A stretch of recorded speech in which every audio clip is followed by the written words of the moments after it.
आपको नहीं लगता कि सीजन 1 बहुत बढ़िया मिर्जापुर है, लेकिन यार वायलेंस बहुत है, थोड़ा क्रिटिसिज्म भी होना जरूरी है, क्योंकि अगर क्रिटिसिज्म नहीं होगा तो कॉन्वर्सेशन नहीं होगा। तो वो दो लोग जब कुछ क्रिएट करते हैं तभी ऐसी कुछ बात बनती है कि वो अलग से निकल के आती है। कोई इंसान किसी दूसरे इंसान से लंबा कम है या ज्यादा है वो तभी होगा जब उसके बाजू में कोई खड़ा हो। हाँ। I think things might just get more dark, लेकिन होगा कुछ ना कुछ करेंगे। कालीन भैया और गुड्डू के बीच में भी कोई लव स्टोरी हो सकती है, because when you start bleeding you feel warm. हाँ, समझता है थोड़ा कुछ गरम तो गरम है। लग, तो मैंने ऐसे ही देखा, हाथ देखा पूरा देयर वाज ब्लड। तो मैं आपसे 4 सवाल पूछूं? Rapid fire. वाओ, आप यहाँ जाओ, मैं वहाँ जाती हूँ।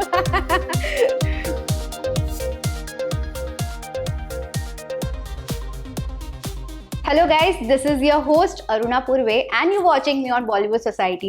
So guys, मिर्ज़ापुर का सीजन 3 रिलीज हो चुका है और बहुत बौकाल मच चुका है इस सीजन में। इस सीजन का जो सरप्राइजिंग एलिमेंट था वो गेस्ट इस वक्त हमारे साथ है। Yes, welcoming Anjum on Bollywood society. Thank you Aruna. So Anjum, कैसा था पूरा season? How was your journey and experience for Mirzapur 3? बहुत अच्छा था, बहुत अलग था, क्योंकि मतलब वैसे तो ये जर्नी सीजन 1 सीजन 2 से भी शुरू हुई थी। सीजन 1 से शुरू हुई, फिर सीजन 1 से सीजन 2 में हम पहुंचे, तो जो किरदार था उसका आकार थोड़ा बढ़ा, वो थोड़ा और डेवलप हुआ। फिर सीजन 3 तक पहुंचते पहुंचते एक अलग ही डायमेंशन में कैरेक्टर चला गया, वो डेवलप बहुत हो गया, उसकी कुछ नई लेयर्स ऐड हो गई, और मतलब जो जो चीज़ें, इनफैक्ट उसकी टोनालिटी भी थोड़ी बहुत चेंज हुई है। सीज़न 2 में जैसे ज़्यादातर लोगों का उसको देखने का नज़रिया ये था, और कहानी में वो जिस तरह से था, वो ना एक एंटागनिस्ट था, ना वो एक प्रोटैगनिस्ट था, ना नायक ना खलनायक, वो कहीं बीच में था। सीज़न 3 में जिस तरीके से कैरेक्टर डेवलप हुआ वो मोर ऑफ प्रोटैगनिस्ट की तरह हमारे सामने आया। उसमें एक इमोशनल लेयर थी। इवन जो मतलब पहले वो एक ऐसा किरदार था जो स्ट्रैटेजी या दिमाग से चलने वाला इंसान या सोच समझ के चलता था, लेकिन वो बैकफुट पे रहता था। Correct. He never wanted to be in front, but season 3 में ही वाज अप फ्रंट, और he was he came out as a leader, और वो सारी चीज़ें प्लांटेड थी in the story. I mean there is a reason why he did it, because he was asked कि यार आप दिमाग से तो चलते ही हैं, वो तो हम जानते ही हैं, लेकिन क्या आप में वो लीडर बनने की क्षमता है? So that is how it started. तो परफॉर्म करने में भी सीन्स इस बार बहुत ज़्यादा अच्छे लिखे हुए थे, क्योंकि क्या है कि जब आप जितना ज़्यादा कहानी में इम्पॉर्टेंट होते जाते हैं, मुख्य केंद्र बनते जाते हैं, उतना ही सीन्स आपके बहुत ज़्यादा डायनामिक और लेयर्ड होते जाते हैं। तो एज एन एक्टर भी बहुत कुछ करने के लिए था, और बहुत अलग अलग शेड्स थे। जितने भी दूसरे एक्टर्स हैं उन सब के साथ एक बहुत अलग ग्राफ था। अगर आपने देखा है, आपने देखा? हाँ, मैंने देखा है। तो मतलब सबके साथ, चाहे वो गुड्डू हो, चाहे वो कालीन हो, चाहे वो दूसरे कोई कैरेक्टर्स हो, सबके साथ उसके अलग अलग ग्राफ्स हैं, अलग अलग लेयर्स हैं, सबके साथ एक अलग टोनालिटी है। तो इन सब चीज़ों को एक्सप्लोर करना एक बहुत ही मतलब बहुत ज़्यादा एक किसी जैसे कहते हैं लेयर्ड एक्सपीरियंस था। एंड क्योंकि वो सारी चॉइसेस जो आपने ली और रिलीज होने के बाद जिस तरीके से होता क्या है कि आप एज एन एक्टर कई चीज़ें सोचते हैं, कई चीज़ें करते हैं, लेकिन एंड में उसका रिजल्ट क्या है, क्योंकि इस पूरे सर्कल में ऑडियंस उसका एंड रिजल्ट है। तो ऑडियंस जब उस चीज़ को पिक करती है, उसे पसंद करती है, नोटिस करती है, तो आपका तब जाके एक जो सर्कल है वो पूरा होता है। तो एक सेटिस्फाइंग एक्सपीरियंस है कि वो चीज़ें पसंद की जा रही हैं, उसके बारे में बात हो रही है। यस, और अगर कैरेक्टर की बात किया जाए तो जो शरद शुक्ला आपका जो कैरेक्टर है वो एक अलग ही पहचान आपको दिया, because audiences and your fans आपको एज अंजुम से ज़्यादा तो शरद के नाम से ही पहचान रहे हैं। तो आपके लिए कैरेक्टर कितना अटैच्ड है? अटैच्ड है बिल्कुल, क्योंकि आपने उसको बनाया है, और बनाया है इस लॉन्ग फॉर्मेट में, जो कि 1 सीजन नहीं, 2 सीजन नहीं, 3 सीजन चला है। तो 3 सीजन के बाद वो किरदार, वो कैरेक्टर मुझे अब एक इंसान की तरह दिखता है, कि वो एक आप ही से मिलता जुलता, लेकिन फिर भी थोड़ा मुख्तलिफ, थोड़ा अलग है वो, लेकिन आपको एक इंसान की तरह दिखता है, क्योंकि आपने उसे काफ़ी चीज़ों में अलग अलग जगहों पे, अलग अलग कहानी के माइलस्टोन्स पे देखा है, बढ़ते हुए, बड़ा होते हुए। तो आप क्या पूछ रही थी? क्या कनेक्टेड, सवाल क्या था? कितने कनेक्टेड और अटैच्ड हो गए हो आप शरद attached, शुक्ला को? Correct correct correct. हाँ तो ऑब्वियसली आप थोड़ा, जब जिस चीज़ को आप बना रहे हो उससे थोड़ा तो अटैचमेंट होता ही है। हाँ और आप थोड़े सब्जेक्टिव भी हो जाते हो उसको लेके, पर्सनल भी होते हो, उससे क्लोज हो जाते हो।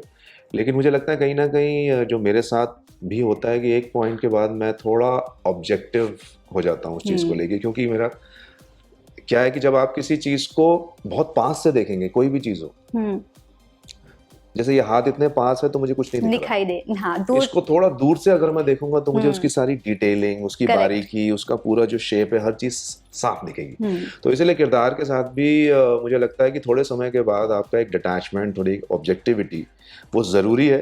क्योंकि पहले जब आप उसे बना रहे हैं तो आप उससे अटैच्ड रहें, आप उसको अच्छे से बनाएं, मतलब एक तरह से अपना ही लें, Correct. वो आप बन जाए, आप में और उसमें कोई फर्क हाँ नहीं है।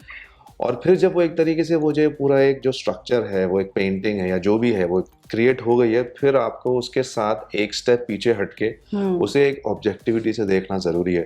तो तब शायद उसे आप सही तरह से देख पाएंगे, परख पाएंगे, उसमें जो खूबियाँ हैं, जो आपने जब बनाई तब तो आपको नहीं पता, क्योंकि तब आप उसे एनालाइज नहीं कर रहे, तब आप सिर्फ बना रहे हैं।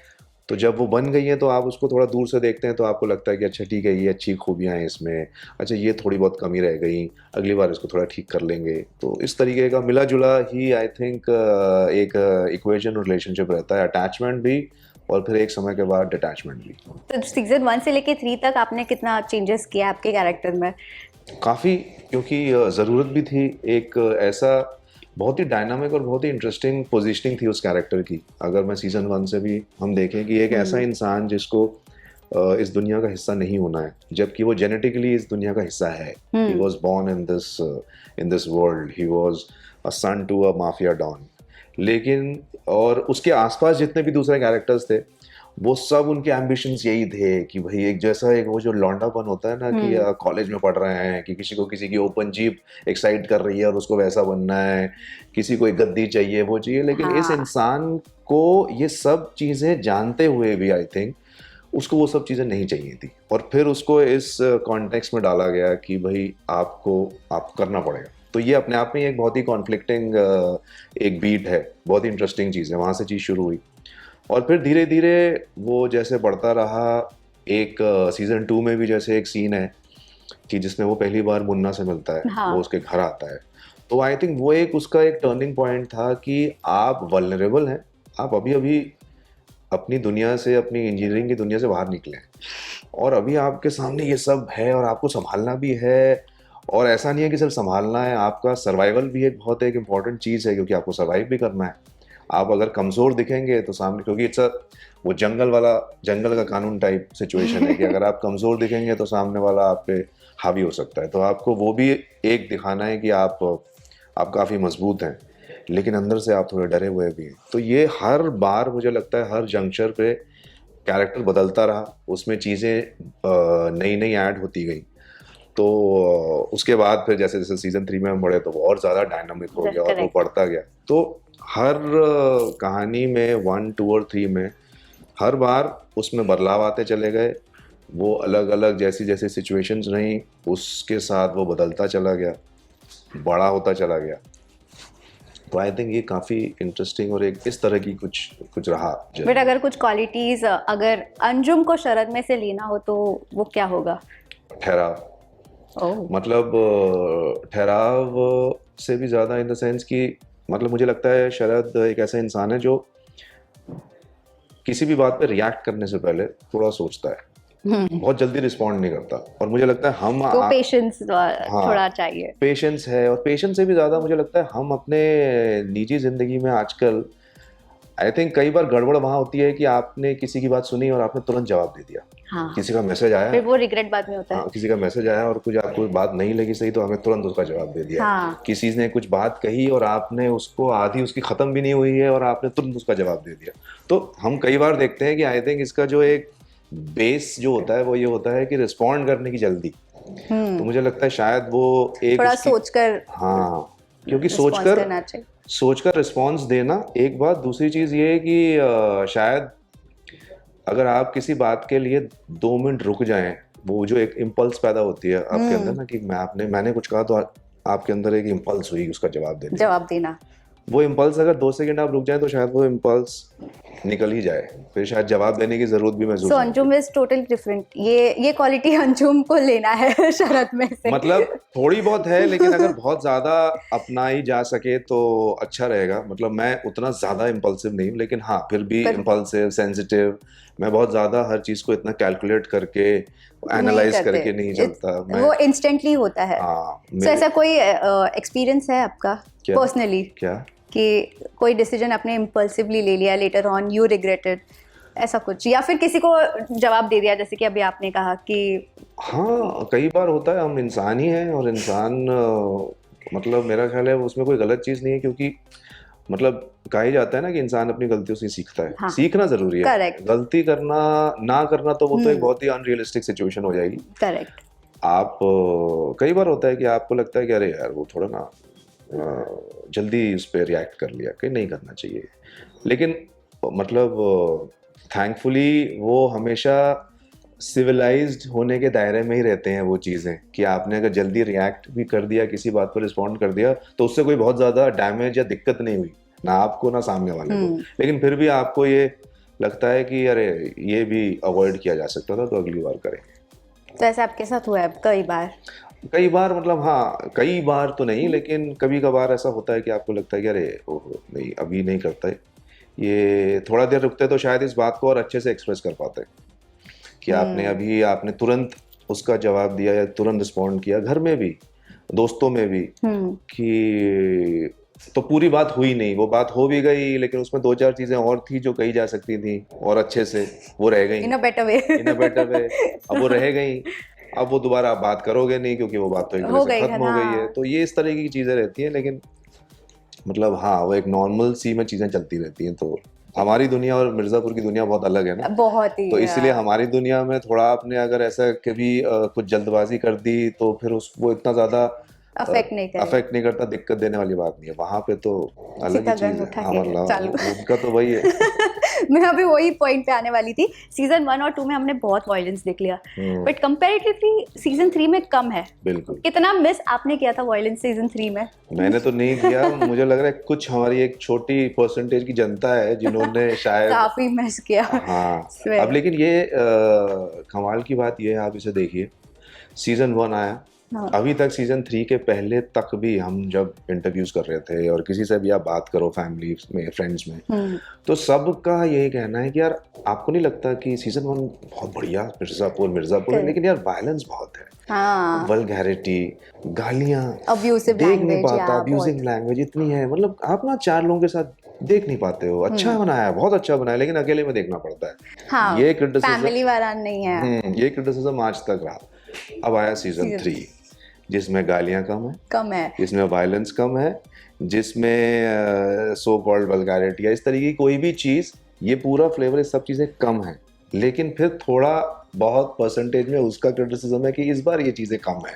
तो मुझे लगता है कि मतलब वो अभी ऑडियंस को भी आदत हो गया ये देखकर। और मुझे लगता है ऑडियंस और क्रिटिसिज्म ना, जैसे कि कहीं कोई पूछ रहा था मुझसे, तो मैंने कहा यार ये बहुत अच्छी चीज है कि अगर थोड़ी बहुत किसी चीज में क्रिटिसिज्म हो भी रहा है। क्यों? क्योंकि मतलब एक तो वैसे ही अगर आप देखें कि आर्ट का सिर्फ ये काम नहीं है कि आपको एंटरटेन करे, अप्रिशिएट करे, एक्साइट करे, थोड़ा क्रिटिसिज्म भी होना जरूरी है। क्योंकि अगर क्रिटिसिज्म नहीं होगा तो कॉन्वर्सेशन नहीं होगा। ये कितनी बोरिंग कॉन्वर्सेशन होगी कि अरुणा ने मुझसे बोला कि भाई ये चीज कितनी बढ़िया है, और मैंने कहा हाँ भाई बहुत बढ़िया है, बात खत्म।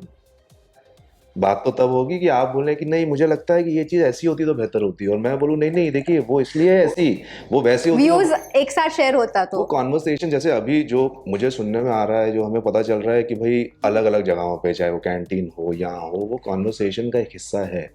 तो मेरा ख्याल है वो होना जरूरी भी है। और कहानी के पॉइंट ऑफ व्यू से टोनैलिटी चेंज होना, कैरेक्टर्स का एक अलग दिशा में मूव करना, ये एक बहुत ही उसका एक करेक्ट नेचुरल ग्राफ है, जो सिर्फ मतलब मिर्जापुर में तो होना ही चाहिए, क्योंकि Mirzapur has been a very big thing in terms of conversations. हर आदमी उसके बारे में बात करता है जब भी वो आता है। तो अगर ये बदलाव या ये प्रोग्रेशन मिर्जापुर में नहीं होगा तो फिर क्या फायदा उसका। बट लोगों को ऐसा लगा कि सीजन जैसे जैसे बढ़ रहा है वैसे वैसे वॉयलेंस भी बढ़ेगा और जो अब्यूजिव लैंग्वेज है वो भी बढ़ते जाएगा, इसीलिए और this was surprising because Mirzapur I think every season is very surprising for audiences, और ये टोटली एक अपोजिट वे में सरप्राइज था। Correct correct. आप क्या प्रेफर करते हो? मैं मतलब वॉयलेंस प्रेफर करते हो या फिर नॉन वॉयलेंस वाला? नहीं, वैसे मैं तो वॉयलेंस बिल्कुल भी प्रेफर नहीं करता। ये मतलब यही है, हर जगह शांति बनी रहे, जो काम जैसे कि मतलब मुझे वो ड्रामा ज़्यादा अच्छा लगता है जहाँ पे आप बहुत ज़्यादा इम्पैक्ट इंटेंस हो, लेकिन वो ड्रामा कॉन्वर्सेशन में है, वो जो टेंशन बनी हुई है वो बातों में हो। क्योंकि मतलब वो वैसी चीज़ है, जैसे मैं अगर आपको एग्जांपल दूँ गॉडफादर, तो ये मतलब बहुत बड़ी क्राइम ड्रामा में एक इतना बड़ा रेफरेंस रहने वाली एक फिल्म, लेकिन उस पूरी फिल्म में जो सबसे ज़्यादा इंटरेस्टिंग चीज़ है वो है टेंशन जब कॉन्वर्सेशंस होती हैं। तो मुझे ऐसा लगता है कि इवन इन सीजन 3 जो रिलेशनशिप्स की और किरदारों की जो पॉलिटिक्स है, या जो उनका एक टेंशन बना हुआ है कि यार कभी भी कुछ हो सकता है, और मिर्जापुर का मजा वही है, या किसी भी अच्छी कहानी का मजा वही है कि आपको ये आप एज ऑफ द सीट पे रहे कि यार कभी भी कुछ भी हो सकता है, लेकिन जरूरी नहीं है कि वो हो। गन उठाने की या किसी को किसी के मारने की जो टेंशन होती है कि कुछ भी हो सकता है, और वो ना हो और आप टेंशन बिल्ड करते रहें, वो ज़्यादा चैलेंजिंग भी है, मुश्किल भी है और ज़्यादा इम्पैक्टफुल भी है। तो मैं पर्सनली उस चीज़ से ज़्यादा रिलेट करता हूँ और ज़्यादा एक्साइटिंग मुझे लगती है।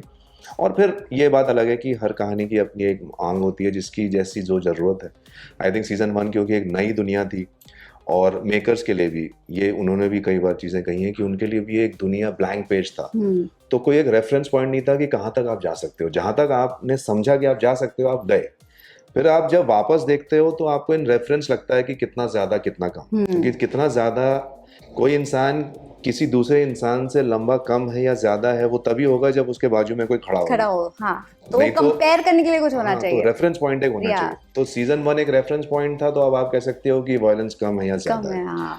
लेकिन उसके बाद भी और सीजन 3 तक आते आते ये एक कॉन्शियस एफर्ट ज़रूर था कि जितनी ज़रूरत है कहानी में उतना ही हो, और अगर ज़रूरत नहीं है तो बिल्कुल ना हो। ये मतलब बतौर एक्टर्स मैं कह सकता हूँ हमारे अंदर भी था, जैसे मेरे अंदर तो था ही, पंकज जी से भी कई बार इस बारे में बात हुई तो उनका भी ऐसा ही है कि नहीं ज़रूरी नहीं है तो क्यों करना। और इवन ऑल अदर एक्टर्स, एक अंदर आपके अंदर बाहर से ज़्यादा ज़रूरी है कि आपके अंदर एक सेंसर लगाओ, सबसे पहले तो वो है चीज़।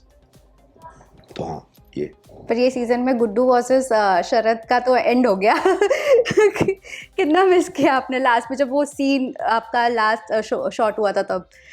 हाउ वाज योर वॉयलेंस वाला सीक्वेंस, जब फाइटिंग वगैरह होता है on set, you are in the character but वो कट हो जाता है, तो किस तरह से माहौल हो जाता है, पूरा एटमॉस्फेयर हो जाता है सेट पे? अरे मैं तो कभी आपको दिखाएंगे वो एक जिसमें मेरी और अली की जो लड़ाई होती है फर्स्ट एपिसोड में बैठक में, तो वो ये है कि वो बहुत टेंशन थी, क्योंकि ऑब्वियसली मतलब देखिए क्या होता है कि मिर्ज़ापुर में भी और कहीं भी जब मज़ा तब आता है जब दो एक्टर अपनी अपनी चीज़ें लेके, जो उन्हें करना है, जो उन्हें सही लगता है वो लेके आते हैं, लेकिन उन्हें अपनी बाउंड्रीज पता है, उन्हें क्राफ्ट पता है, उन्हें एग्जैक्टली पता है कि कितना कहाँ जाना है, और उसके बाद आप एक दूसरे के साथ you are playing off each other, आप एक दूसरे के साथ खेल रहे हो।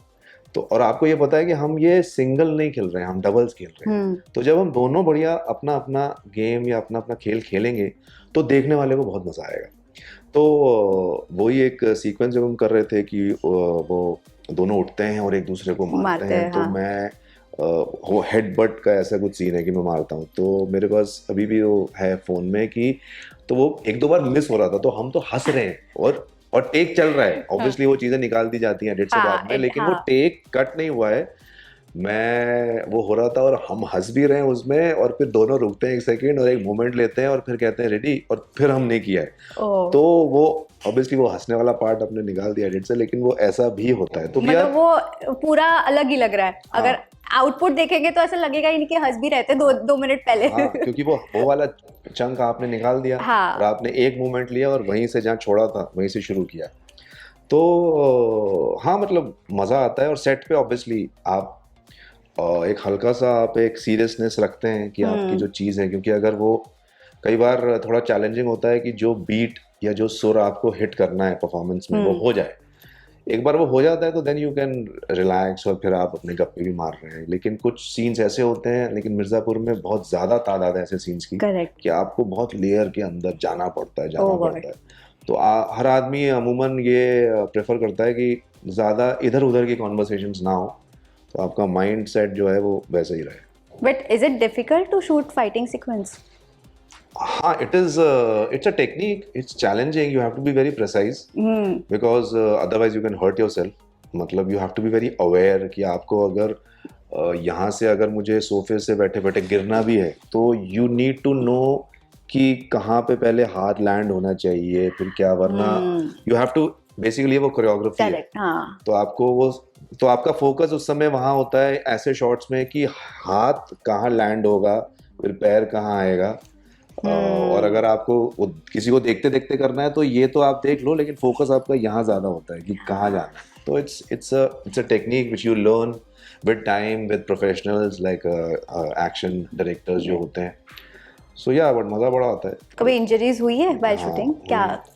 कैसे लगा आपको, मतलब क्या था किसी दूसरे exactly शूट scene में एक बार लगा था कि हम एक्शन शूट कर रहे थे, दो लोग, मतलब मैं और एक एक्टर जो है लड़ रहे थे। तो हमें बेसिकली एक बड़ा सीक्वेंस था जिसमें लड़ते लड़ते यहाँ गिरना था, वहाँ गिरना था, और मैं एक पॉइंट पे आके, बहुत सारे ड्रम्स थे और उस पे मैं, जो खाली थे, वो जो बैरल्स होते हैं, उस पे जाके मुझे गिरना था और वो नीचे गिरते हैं सब। तो उसमें से वो क्या वो रही, वो मतलब वही है कि आपको थोड़ा ध्यान देना पड़ता है। जो कहते हैं ना कि नजर हटी तो दुर्घटना घटी। तो वैसे ही था कि वो अचानक से सारे ड्रम्स, तो ठीक है एक ड्रम गिरा, क्योंकि आपको, मुझे इस तरफ मूव होना था लेकिन मैं थोड़ा इस तरफ मूव हुआ, तो वो ड्रम गिरा और उसका जो रिम था वो मेरे सर पे लगा यहाँ पे। और जैसे ही मैंने हाथ रखा और मेरे को समझ में आ गया, because when you start bleeding you feel warm, हाँ, समझता थोड़ा है कुछ गरम तो गरम है। लग, तो मैंने ऐसे ही देखा, हाथ देखा, पूरा there was blood। तो I कौन like सी that। सीरीज के लिए था ये? सुल्तान ऑफ दिल्ली, जो लास्ट ईयर हॉटस्टार पे आई थी, तो उसके लिए था। तो but then I immediately went to the, लेकिन हाँ वो थोड़ी देर में ठीक हो गया, वो सारी चीज़ें की। I had to rush to the doctor, मतलब वो ठीक तो हो गया था, लेकिन वो देखना कि स्टिचेस लगाने हैं कि नहीं करना है, उसके लिए जाना था। But at the same time it was our last very heavy production heavy day to complete that scene. तो वो मतलब वो अगर हम नहीं करते और लाइट जा रही थी तो it would have been a big loss. Correct. तो फिर वही रहा, मैंने कहा इसको कंप्लीट करते हैं, क्योंकि अगर ये अभी नहीं किया और मैं चला गया so then my whole focus will shift की लगी कितनी है, क्या करना है। तो और वो सेम एनर्जी नहीं रहेगा जैसे पहले। और वो आई मीन पूरी चीज हो गई थी, सिर्फ आखिरी का एक चंक बचा था, तो which was performance, action was done and then there were dialogues and all. So I said let's do it, finish it. 1.5 घंटा और था तो मैंने किया एंड देन आई वेंट। लेकिन मिर्जापुर 3 आई थिंक शरद के लिए बहुत ही डिफरेंट था, क्योंकि बहुत कुछ हुआ है इस सीजन में शरद के साथ। जैसे कि गड्डी मिली फिर भी नहीं मिली, ऐसे ही हुआ, मतलब एक धोखा मिल गया आपको। क्या कहना चाहेंगे उसके बारे में? नहीं, गद्दी ये पूरा सीजन लड़ाई उसी चीज के लिए हुई है, गद्दी की किसको मिलेगी, पर आपको मिली, बट फिर धोखा हो गया आपके साथ, जिसको आपने बचाया था उसी ने आपको। क्या कहना चाहेंगे इस बारे में? बस मतलब ये है कि एक बहुत बड़ी एक चीज थी आज तक कि गद्दी, किंग कौन हो, तीन सीजन से हम देख रहे हैं कि कई कैरेक्टर्स हैं जिन्हें पूरी, जिनकी जिंदगी की जो पूरी जद्दोजहद है, पूरा एम्बिशन ही है कि किस तरह से गद्दी मिल जाए, लेकिन मिल नहीं पा रही है। फिर फाइनली सीजन 3 के क्लाइमैक्स में हम एक चीज देखते हैं कि एक इंसान को, इस कैरेक्टर, मतलब इस शो का सबसे बड़ा कैरेक्टर अखंडानंद त्रिपाठी, कालीन भैया, ये ऐलान करते हैं कि शरद शुक्ला बनेंगे किंग ऑफ मिर्जापुर, लेकिन ये होंगे लास्ट किंग ऑफ मिर्जापुर। तो अब ये लास्ट किंग ऑफ मिर्जापुर का मतलब क्या है? क्या एक एरा ऑफ किंग, और ये किंगशिप, ये गद्दी एंड्स विद शरद? क्या अगली बार कुछ नई चीजें खुलेंगी? So yeah I mean there is a reason why he says कि होंगे last king of Mirzapur, and then he kills the whole baithak is eradicated and all that. So मतलब it was a great thing because आपके साथ एक बहुत बड़ी कहानी की बीट अगर कंक्लूड होती है जो इतने सीजन से चली आ रही है, so it was a great thing to be part of that end of something correct. Which happens with your character. मतलब वो जो किंग ऑफ मिर्जापुर वाली चीज है वो आपके साथ ही ले जा रहे हो आप। जी। And I mean, it's a great image to have. मतलब it's proper heroic image, full on a classic heroic image कि a character is sitting on the throne in his full flamboyance. So I think it's the nothing can get better. लेकिन personal life में ऐसे कभी experience किया है धोखा? नहीं नहीं नहीं, किसी को बचाया फिर बाद में उसी ने ही बैकफायर कर लिया आपको? ये ऐसा कहा बचपन का हमारी जिंदगियों में नीचे थोड़ा ना जो फिल्में नहीं मतलब not the same sequence but धोखा पार्ट। धोखा नहीं, धोखा ऐसा तो नहीं। मतलब कभी कभार आपकी वो छोटी मोटी ऐसी चीजें होती हैं कि आपकी वो भी पहले हुआ करती थी जब आप छोटे थे कि किसी से आपकी कोई एक्सपेक्टेशंस है, कोई मैच्योरिटी के चलते होती है, तो फिर वो पूरी नहीं हुई, फिर वो मतलब वो बचपन चीजें नहीं होती, फिर आपको लगता है अरे ये तो ऐसा था, but then with time you realise कि यार that is also something which you only need to work on yourself. Again lesson. हाँ कि यू हैव लेस एक्सपेक्टेशन, जितनी कम होंगी अपेक्षाएं जीवन उतना ही सुकून में गुजरेगा, तो वो आपके लिए लर्निंग है। लेकिन उसके अलावा ऐसा कुछ धोखा वाली चीज ऐसा सच कभी एक्सपीरियंस नहीं किया पर्सनली। और एक सीजन में लव एंगल भी था माधुरी के साथ। इसी सीजन में? हाँ। आपने देखा नहीं? देखा, वही तो बोल रही। तो मैं आपसे 4 सवाल पूछूं? Rapid fire. वाओ, आप यहाँ जाओ मैं वहाँ जाती हूँ। द लव एंगल विद माधुरी जो ये सीजन में बहुत ही एक अनसेड लव स्टोरी थी वो। जैसे कि उसकी बेस्ट चीज ये थी कि आप चाहते हैं एज एन ऑडियंस कि अब कुछ होगा, कुछ हो रहा है। एग्जैक्टली और क्योंकि मुन्ना भी नहीं है अब तो पिक्चर में ऑब्वियसली वो इसीलिए बहुत अलग टोनालिटी होना उस रिलेशनशिप का बहुत ज़रूरी था, क्योंकि मतलब एक प्रॉपर रिलेशनशिप टाइप चीज़ें तो आप देख चुके हो मुन्ना और माधुरी के बीच में, लेकिन उसको अगर एक अलग टोनालिटी देनी थी, एक अलग चेंज, एक अलग डाइवर्जन देना था, तो एक बहुत ही अच्छा आई थिंक सोचा समझा एक वो डिवाइस था कि आपको इन दोनों के बीच में वो एक प्रोग्रेशन, एक अलायंस, एक जैसे कहते हैं ना गठबंधन type equation for their professional gains से एक हल्का सा कंफर्ट, दोस्ती, शेयरिंग समथिंग कि नो कि जैसे उनका भी माधुरी के किरदार में भी उसका उस क्षेत्र में आना, सीएम बनना या राजी बदला ही तो लिया था उसने आपसे। नहीं वो तो उन्होंने करेक्ट बाद में लिया, लेकिन मैं कह रहा हूँ कि उसका एक रीजन यहाँ पे आना था क्योंकि उसके फादर चाहते थे कि वो आए, लेकिन उसका मन नहीं था। हाँ। ये आना चाहता था, नहीं आना चाहता था, उसके पिताजी चाहते थे, लेकिन उनके जाने के बाद उसको आना पड़ा, तो कहीं ना कहीं they share the same pain, so they share that same pain, तो कहीं ना कहीं वहां से वो चीज डेवलप हुई और जो कि एक ऐसी इक्वेशन, एक रिलेशनशिप बना कि आप चाहते हैं कि उनके बीच में कुछ हो, लेकिन वो वैसा होता नहीं। तो बहुत ही एक अलग और आई थिंक एक बहुत ही एक सटल और लेयर्ड रिलेशनशिप एक्सप्लोर किया था दो कैरेक्टर्स के बीच में। It was nice. So Munna भैया को कितना मिस किया सेट पे सीजन 3 में? मैंने एज अ फ्रेंड दिवेंदु को ज़्यादा मिस किया, क्योंकि सीजन 2 में बहुत ज़्यादा हमने समय साथ बिताया, बहुत काम साथ में किया, और मतलब इस बात में तो कोई दो राय है नहीं कि दिवेंदु ने जिस तरीके से मुन्ना भैया का किरदार निभाया है वो तो बहुत ज़्यादा उसका इफेक्ट, उसका इम्पैक्ट, उसका प्रभाव बहुत ज़्यादा ही है। और हाँ मतलब वो बहुत अच्छी मतलब यादें हैं, बहुत अच्छी वो समय हमने बिताया था सीजन 2 में काम करते हुए, बहुत ही मज़ा आया था। तो वो एक एस्पेक्ट था जो आपने मिस किया कि यार वो क्या था, मज़ा आया था, वैसी चीज़ें। Okay, पर अगर अली की बात किया जाए, गुड्डू भैया, तो आपका शरद और गुड्डू का तो हमने रिलेशन देखा ही है शो के अंदर, बट ऑफ स्क्रीन अली और अंजुम का किस तरह से बॉन्डिंग है? बहुत ही मतलब उसके एग्जैक्टली ऑपोजिट कि, और मुझे लगता है वो कहीं ना कहीं वो जो एक राइवलरी है शरद और गुड्डू की, वो इतना ज़्यादा इम्पैक्टफुल, बिलीवेबल, रियल वो इसीलिए है क्योंकि निजी जिंदगी में मैं और अली बहुत कंफर्टेबल हैं एक दूसरे से, वी एग्जैक्टली नो, क्योंकि इसलिए फिर जब आप अपने अपने कैरेक्टर्स में एक सीन में आते हैं विद फुल पावर, तो आपको एग्जैक्टली पता है कि वो क्या करना चाह रहा है, आप उस हिसाब से प्ले करते हैं। मुझे पता है कि अच्छा उसने ये चीज़ वो इस तरफ लेके जा रहा है तो आप भी वहाँ जाते हैं। मैं अगर कोई चीज़ कर रहा हूँ तो उसको भी पता है। बहुत ज़्यादा सिक्योर हैं अपने Correct. अपने कैरेक्टर्स को लेके, अपनी अपनी स्पेसेस में एक दूसरे की चीज़ें अप्रिशिएट करते हैं। रिसेंटली हमने जब शो रिलीज़ होने से एक रात पहले हम लोग जो स्क्रीनिंग थी तो हम कुछ 3 4 5 एपिसोड हमने सबने साथ में देखा। तो मतलब सबके सामने एक म्यूचुअल अप्रिसिएशन, क्योंकि पहली बार देख रहे थे स्क्रीन पे जो किया है।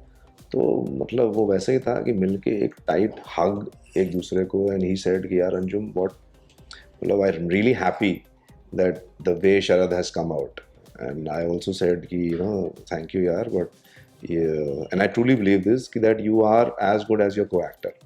तो वो दो लोग जब कुछ क्रिएट करते हैं तभी ऐसी कुछ बात बनती है कि वो अलग से निकल के आती है। तो हाँ, मतलब बहुत ही कंफर्टेबल और प्रोटेक्टिव, सपोर्टिव, सिर्फ मिर्ज़ापुर के दायरे में नहीं, उसके अलावा भी there has been a lot of support and conversations. Like उसका दूसरा कुछ काम अगर आता है तो भी I mean I go and you be a part of that also, speak about it, give that support. He also reciprocates कि कुछ और चीज़ें भी आई हैं तो he will also go out of the way and talk about it and all that. So बहुत ही कंफर्टेबल और वेरी नाइस। लेकिन सीजन 3 में 2 लव स्टोरीज ऐसे होते होते एंड हो गया। एक तो आपका और माधुरी का था जो कि शुरू होते ही खुश लग रही है वैसे ये रिलेशनशिप पूरा नहीं हुआ। 4 बार तो हंस दी आप इस बात पे कि अरे आपका तो वो जो तो था वो तो आपने हुआ नहीं, रिलेशनशिप अच्छा नहीं हुआ भैया, ये तो एंड हो गया, शुरुआत होते होते ही एंड हो गया। तो भैया दुखी होना चाहिए, आप खुश हो रही है इस बात पे? कैसे आपकी जो रिलेशनशिप्स को लेके जो आपके जो धारणा है थोड़ी अजीब है। और दूसरा रॉबिन और डिम्पी का। तो ये अभी सीजन जब 4 आएगा तो और कौन से नए लव एंगल्स देखने मिलने वाला है? कौन सी नई लव स्टोरीज हैं जो पूरी नहीं होंगी? और कोई और मेरे केस में लव स्टोरीज एंड ही हो गई है। अच्छा, नहीं लेकिन अरे अच्छा है, प्यार जीवन में होना बहुत जरूरी है, और ऐसे आप निराश ना हो, ये आएगा दोबारा आपके। नहीं मैं निराश बिल्कुल नहीं हूँ। अच्छा, नहीं आप बिल्कुल नहीं हूँ।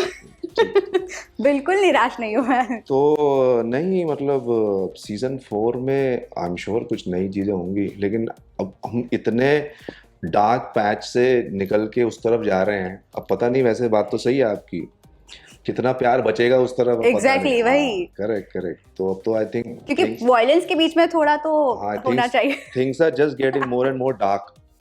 वायलेंस के बीच में थोड़ा बहुत क्या होना चाहिए? प्यार होना चाहिए। हाँ, कितना नफरत हो, नफरत बहुत देख लिया, प्यार भी तो होना चाहिए। बिल्कुल, नहीं सही बात है, क्योंकि वो प्यार होना जरूरी है, लेकिन अब देखते हैं आगे कितनी उम्मीद है। I think things might just get more dark, लेकिन होगा, कुछ ना कुछ करेंगे। कालीन भैया और गुड्डू के बीच में भी कोई लव स्टोरी हो सकती है। ओह माय गॉड, मतलब ऐसे ही ओह माय गॉड, एक दूसरे को देखो ये हेडलाइन में जाएगा। हाँ मतलब आई डोंट नो अभी क्या हो सकता है कि भाई यही 2 बचे हैं, एक वो अपनी जनरेशन में, ये अपनी जनरेशन में, तो maybe they sort their things out कि चलो ठीक है, तुम अपनी जगह सही हो मेरे बेटे की तरह, वो कहे कि तुम अपनी जगह सही हो। पता नहीं, बाप बेटे का कुछ एक नया चीज। या अभी तो थियरीज इतनी सारी हैं तो समझ में नहीं आता किसको क्या दें। अभी तक तो एक ये थियरी है कि ये एक मास्टरमाइंड था कालीन भैया और शरद शुक्ला का, पता नहीं वो गए, वो तो वापस आएंगे। तो भैया कुछ भी हो सकता है, लेकिन आपको मिलेगा मटेरियल, कुछ लव स्टोरी, लेकिन हाँ हम कहेंगे, अब हो सकता है आगे बात लेके जाएंगे कि भैया एक लव स्टोरी तो जरूर रखिएगा और उसको पूरी मत करिएगा। तो कभी तो देखूं मैं कोई लव स्टोरी पूरे होते हुए। चलिए ठीक है, हम आगे कोशिश करेंगे आपका ये चीज आगे बढ़ाएं। ओके, अगर डायरेक्टर की बात किया जाए तो आनंद अय्यर, जिन्होंने अभी सीजन 3 में डायरेक्ट किया था, गुरु थे जो हमेशा तीनों सीजन में रहे। हाँ, अभी Anand joined us in this season. तो how was the experience with him? Because आपने पहले से गुरदीप के साथ ही काम किया, गुरमीत के साथ, बट आनंद के साथ काम किया। एंडी वाज वेरी मतलब very chilled out guy. He is मतलब एड वर्ल्ड से है वो, और बहुत चिल्ड आउट रहता है, and he is very precise कि भाई जितना मतलब ही नोज एग्जैक्टली कि उनको क्या शूट करना है, कितना करना है। और जैसे कुछ लोगों के साथ होता है ना कि उनको टेक मिल जाता है और वो सफिशिएंट है उनके लिए, हाँ. वो खुश हैं उससे, सेटिस्फाइड हैं, और वो बहुत जल्दी हो जाता है because they are so precise in their edit also कि उनको एग्जैक्टली पता है कितना चाहिए था, क्या चाहिए था, so and they just want to move on now. और आपको लगता है एक सेकंड, मतलब एक और ले ले, मिल गया ठीक से, मतलब are you sure? They are very sure. So very chilled out and very nice, very well-spoken person and a great friend. देखो मिर्जापुर की बात तो कभी खत्म होगी ही नहीं। तो एक क्वेश्चन है जो ऑडियंसेस हमेशा पूछते हैं, सीजन 4 कब आएगा? Any idea? मुझे नहीं लगता कि ऑडियंस पूछ रही है ये। पूछ रही है? नहीं। यस पूछ रही है? हाँ। तो सीजन 4 आएगा जब हल्की हल्की ठंड होगी, गर्मियाँ आने वाली होंगी, बारिश भी हो सकती है और थोड़ा माहौल मतलब 4 साल तो वेट नहीं करना पड़ेगा ना, जैसे सीजन 3 के लिए 3 साल वेट करना पड़ा। देखिए मतलब होपफुली इतना वेट ना करना पड़े, लेकिन हाँ मतलब राइटिंग उसकी ऑलरेडी शुरू हो चुकी है, उसकी जो बीट्स हैं उस पर डेवलपमेंट हो रहा है, सारी चीज़ें हो रही हैं, कोशिश ये की जाएगी। एक्चुअली ज़्यादा समय सीजन 3 को भी नहीं लगता, लेकिन 1.5 साल तो मतलब पैंडेमिक की वजह से डिले हुआ।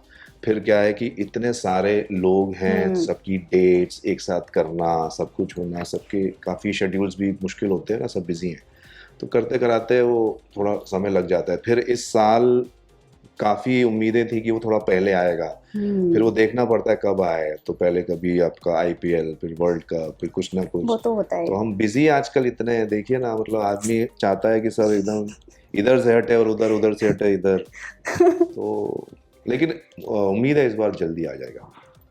वाओ, फैंस को एक ट्रीट मिल गया।